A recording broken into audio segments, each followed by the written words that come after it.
রাধে রাধে। জয় শ্রীকৃষ্ণ। ভগবান শ্রীকৃষ্ণের অমৃত বাণী ও কথা।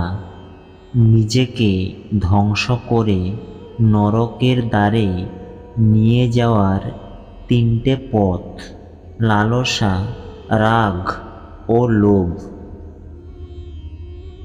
নিজের জীবনের মধ্যে ভারসাম্য রাখুন, তাহলেই শান্তি পাবেন। যিনি ফলের আশা না করেই কর্ম করে যান, সেই ব্যক্তি সত্যিকারের বুদ্ধিমান।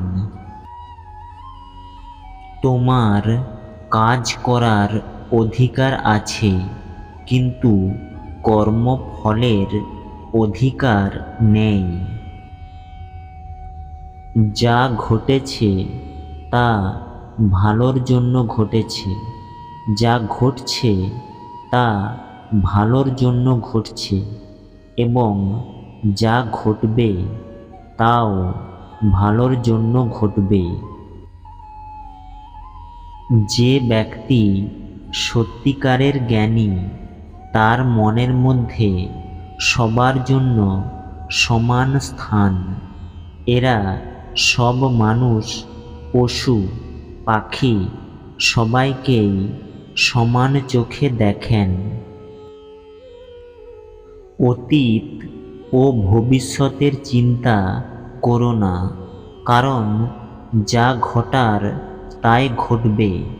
অতীত ও ভবিষ্যতের চিন্তা ছেড়ে বর্তমানে বাঁচতে শেখা উচিত। পরধর্ম গ্রহণ করে সুখে থাকার থেকে নিজের ধর্মে থেকে কষ্ট করাও ভালো। নিজের ধর্মে টিকে থাকলে কখনো কারোর কোনো ক্ষতি হয় না, কিন্তু অন্যের ধর্ম গ্রহণ করলে মনের মধ্যে ভয় ও নিরাপত্তার অভাব তৈরি হয়।